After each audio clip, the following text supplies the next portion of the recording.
Here's a question about Japan's tiny work trucks. Has any of them ever come with a supercharger? The kind of engine boost you'd expect on a sports car, not a truck?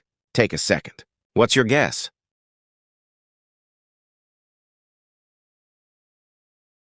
Here's the answer: yes. And Subaru was the one manufacturer that did it with the Sambar. This wasn't the first time Subaru did things differently either. Their very first K car, the Subaru 360 from 1958, used a monocoque body and four-wheel independent suspension. At a time when those were unusual choices for a key car, Subaru was already pursuing collision safety research, long before that kind of testing became standard across the industry. That same engineering mindset built it properly. Even in the smallest, cheapest category of car, Japan, makes carried straight through to the Sambar decades later. Most key trucks use a simple three-cylinder engine. Subaru's Sambar used 4 cylinders instead. Smoother, more refined, closer to what you'd feel in a real car than a work truck. And on top of that, certain versions added a supercharger, a mechanical device that force-feeds extra air into the engine, boosting power well beyond what a normal small engine could produce on its own. Quick explanation since this matters here. A turbocharger is driven by exhaust gases, while a supercharger is driven mechanically directly off the engine. That mechanical connection means a supercharger can deliver boost with a much more immediate response. Most manufacturers picked turbochargers because they're generally more fuel efficient. Subaru picked the supercharger, instead prioritizing immediate, predictable power over outright efficiency, a choice that fits the rest of this engine's story perfectly. The result: about 57 horsepower from just 666e. Subaru's own spec sheet lists it as 58 PS. That doesn't sound huge by American standards, but remember, this is a 660c engine. Most rival K trucks of the same era made 40 to 50 horsepower with no forced induction at all. This was a genuine step above everything else in its class, and that extra power wasn't just there for bragging rights. A K truck spends much of its working life at low speeds, constantly starting, stopping, climbing short hills, and carrying loads. Those are exactly the situations where a small engine can feel strained. The supercharger gave the Sambar a much stronger response, without requiring a larger engine. For a truck working on narrow farm roads, or carrying equipment around a job site, that meant less waiting for the engine to build revs, and more immediate response. When the driver needed it, Subaru kept building this engine long after everyone else gave up on the idea. Suzuki and Daihatsu had both dropped turbocharged K trucks around the year 2000. Subaru kept its supercharged Sambar in production all the way to February 2012, when Subaru finally stopped building K vehicles of its own entirely. Here's why that 2012 cutoff happened at all, and it has nothing to do with the engine itself. Subaru's parent company at the time was working through a broader business realignment, dissolving its earlier capital relationship with General Motors around 2005, then deepening a partnership with Toyota and Daihatsu instead. As Subaru reorganized its business under that growing partnership, it decided to stop producing its own K vehicles. Daihatsu would supply Subaru's K vehicles on an OEM basis going forward.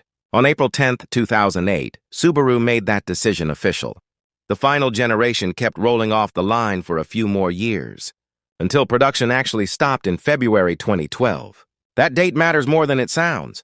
After February 2012, the Sambar name didn't disappear, but the truck behind it changed completely. Every Sambar sold after that point is actually a Daihatsu Hijet, wearing a different badge. No 4-cylinder engine. No supercharger? If you want the real thing, it has to be built before 2012. There was also a shift happening in the K-car market itself that made Subaru's approach harder to sustain. In 2003, Daihatsu released the first-generation Tanto, and it created an entirely new category, the super tall wagon, built around maximizing interior space and ease of use, rather than handling or engineering finesse. Japanese key car buyers responded immediately. Within a few years, most buyers stopped caring about the kind of chassis, rigidity, or drivetrain sophistication Subaru had spent decades refining. A beautifully engineered truck wasn't what the market wanted anymore. Buyers wanted space, and they wanted it cheap. Subaru's engineering philosophy wasn't limited to the Sambar.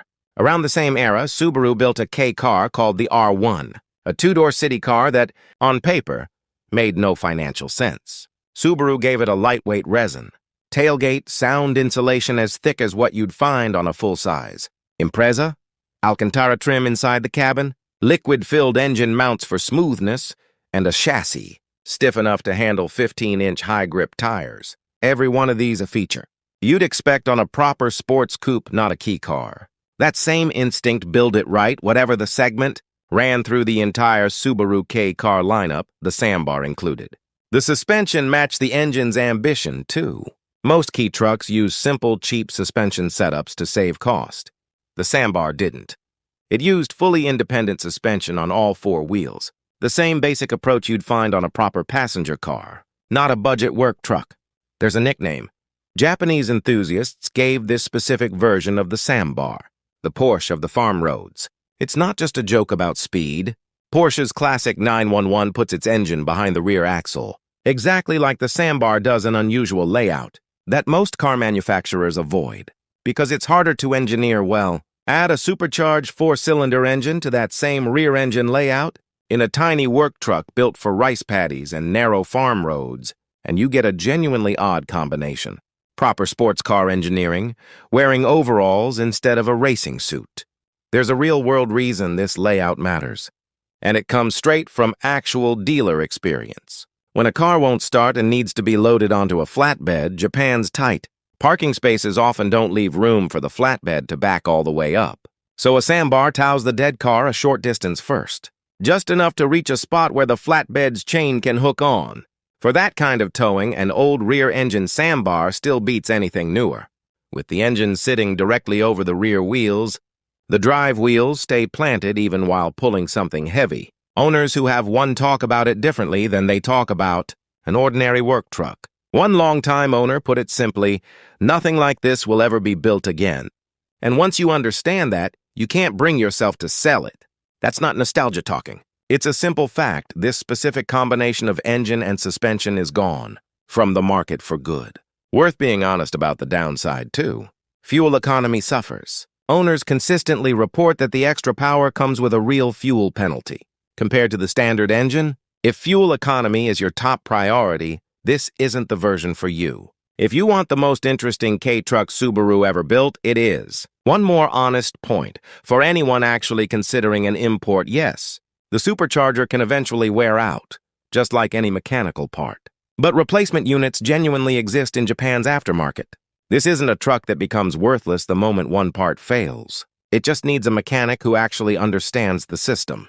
For import timing, the math works in your favor. The earliest of these supercharged trucks are already old enough to bring into the U.S. today. And because Subaru kept building them all the way to 2012, more of them keep crossing that 25-year line every year, well into the 2030s. This isn't a one-time opportunity. It's a slowly growing window. If you're into tracking down genuinely rare pieces of K-truck, history subscribing means you'll catch what we cover next. Every other manufacturer asked what was cheap enough to build. Subaru asked what was good enough to be proud of. This engine was their answer, and Japan never built anything quite like it again.